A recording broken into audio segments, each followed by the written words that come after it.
रोहतक शहर का वो काला साल जब क्रोथा कांड की अफवाहें आसमान छू रही थी। शहर की पुरानी जेल के अंदर एक हवलदार तैनात था, धर्मवीर कंडेला। लंबा कद, सख्त नजरें, हमेशा खाकी वर्दी में जेल के कैदियों पर उसकी नजरें तुरंत असर करती थी। लेकिन उसकी अपने जीवन में उलझने ही उलझने थी। शादी को 3 साल हो गए थे, संतान का कोई सुख नहीं था। घर की तनाव भरी बातें। धर्मवीर का एक दोस्त था जिसका शोरूम था। उसने पहले ही संत रामपाल जी महाराज जी से नाम दीक्षा ले रखी थी। एक दिन धर्मवीर अपने दोस्त के पास आया और बोला, मैं तो ठीक हूँ। तू बहुत बोलता था ना कि मेरे गुरुजी तो भगवान हैं। ले देख, आज तेरे भगवान तो जेल में हैं और मैं वहाँ का जेल वार्डन हूँ। मैंने तो पहले ही कहा था ना कि छोड़ दे इन बाबाओं के चक्कर को, इनमें कुछ नहीं रखा। अब देख भाई, जब मेरी माँ पागलपन की हालत में थी और मेरे पिताजी शराब के नशे में पड़े रहते थे और नाम दीक्षा लेने के बाद मेरी माँ जो अब तेरे सामने है, देख बिल्कुल ठीक है, और मेरे पिताजी की शराब छूट गई है, तो मैं क्यों ना मानूं भगवान। मेरे लिए मेरे गुरुजी भगवान हैं, चाहे लोग कुछ भी कहें, मुझे उससे कुछ फर्क नहीं पड़ता। फिर धर्मवीर वापिस आ जाता है और एक दिन अपने बड़े भाई को कहता है, मैंने तो पहले ही बोला था छोड़ दे वहां जाना। अब देख ले तूने अपने भगवान को। मुझे बोलने में भी शर्म आती है कि तू मेरा भाई है। भाई, मैं तो तुझे ही छोड़ दूंगा, लेकिन मैं अपने गुरुजी को नहीं छोड़ सकता।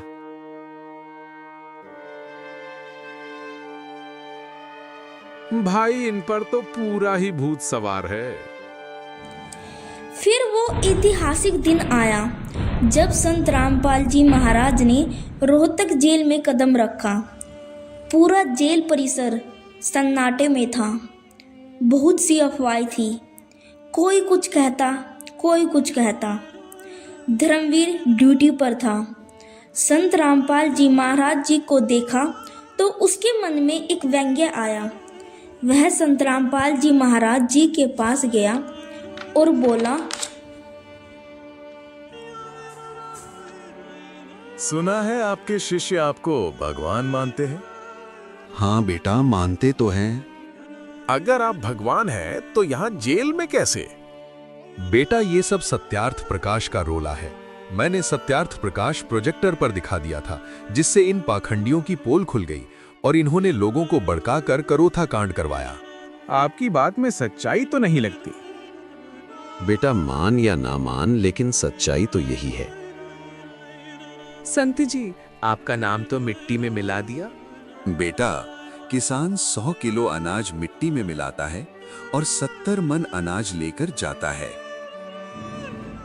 फिर संत रामपाल जी महाराज धर्मवीर को पूरी सृष्टि रचना समझाते हैं और समझाने के बाद कहते हैं, बेटा, ये सृष्टि रचना सुनकर तुझे लग रहा होगा कि ये कोई मनगढ़ंत कहानी है, लेकिन ये सच है। अगले दिन संत रामपाल जी महाराज धर्मवीर को वेदों से, पुराणों से ज्ञान समझाते हैं, लेकिन फिर से उसका अज्ञान सामने आ जाता है। ऐसे ही कंटिन्यू 3-4 दिनों तक समझाने के बाद संत रामपाल जी महाराज कहते हैं, बेटा, आया कुछ समझ में? आप जो कह रहे हैं सब सच है, लेकिन मैं ही इतना बदनसीब हूँ जो मेरे अंदर ये ज्ञान समा नहीं रहा है। फिर धर्मवीर अपने घर जाता है और वहाँ भी संत रामपाल जी महाराज जी के सत्संगों की कैसेट को सुनता रहता है, ज्ञान को सुनता रहता है। और फिर अगले दिन आकर संत रामपाल जी महाराज जी को बताता है कि आज मैंने आपका ये सत्संग सुना, आप उसमें ये चीज़ें बता रहे थे। तो संत रामपाल जी महाराज धर्मवीर को और ज़्यादा डिटेल्ड में ज्ञान समझाने लगते हैं। ऐसे ही वह हर रोज ज्ञान को सुनता है। एक दिन जब वह अपने घर पर कैसेट सुन रहा होता है और वह सुनते सुनते घर से बाहर निकल जाता है, तो उसकी पत्नी आकर सत्संग को बंद कर देती है।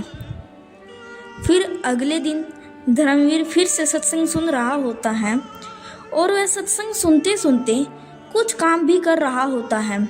तो उसकी पत्नी आती है, फिर से सत्संग बंद कर देती है। तो उस दिन धर्मवीर अपनी पत्नी को कहता है,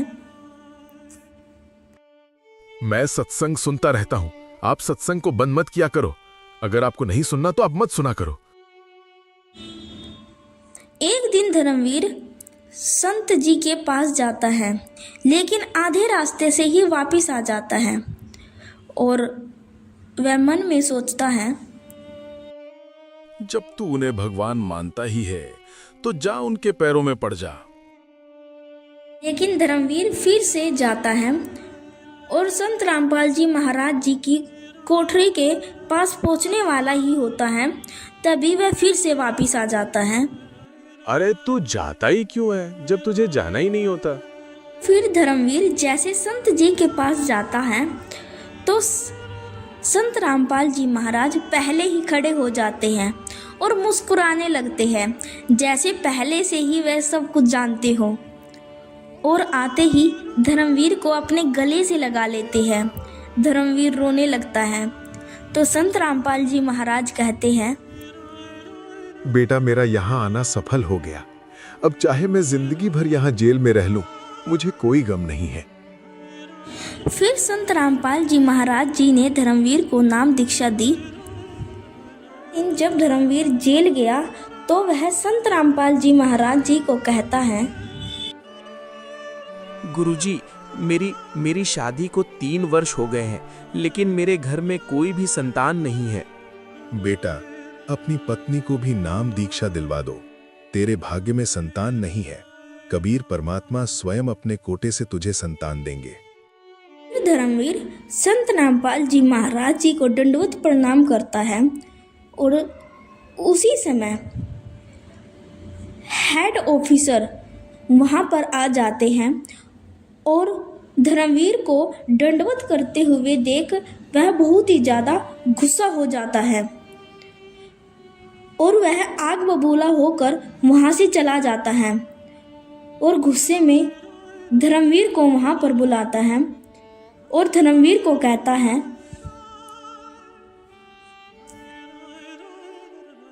यहाँ जेल में सभी कैदी बराबर हैं।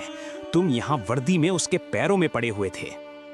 सर, अगर आप अपने घर से यहाँ जेल आ रहे हो और रास्ते में आपको मंदिर दिख जाता है तो क्या आप वहाँ पर हाथ जोड़कर नहीं आओगे? अपना माथा वहाँ पर टेक कर नहीं आओगे? हाँ, क्यों नहीं, मैं जरूर वहाँ माथा टेक कर आऊंगा, प्रणाम करके आऊंगा। हमारे तो भगवान, मंदिर, गुरुजी सब यही हैं, तो क्या हम इनको दंडवत प्रणाम नहीं कर सकते? अगर हम इनको दंडवत प्रणाम कर रहे हैं तो क्या ही प्रॉब्लम है? ठीक है भाई, तुम करते हो। एक दिन जब धर्मवीर संत रामपाल जी महाराज जी के पास बैठा हुआ था तो उसने कहा, गुरुजी, मेरी शादी को 3 साल हो गए हैं, लेकिन मेरे घर में अभी भी कोई संतान नहीं है। तो उस समय संत रामपाल जी महाराज कहते हैं कि बेटा, अपनी पत्नी को भी नाम दीक्षा दिलवा दो। तेरे भाग्य में संतान नहीं है। कबीर परमात्मा स्वयं अपने कोटे से तुझे संतान देंगे। फिर वह अपने घर जाता है और अपनी पत्नी से बोलता है कि आप भी ज्ञान सुनो, ये सच्चा ज्ञान है। गुरुजी ने बोला है कि नाम लेने से हमारे घर में भी संतान उत्पन्न होगी। तो उसकी पत्नी भी धीरे धीरे सत्संग सुनने लगती है और जैसे वह भी कंटिन्यू सत्संग सुनती है तो उसे भी ज्ञान हो जाता है और वह भी नाम दीक्षा ले लेती है। फिर एक दिन जब धर्मपाल जेल पहुंचता है तो उसे ट्रांसफ़र का लेटर मिलता है। उसका ट्रांसफ़र अंबाला हो गया था।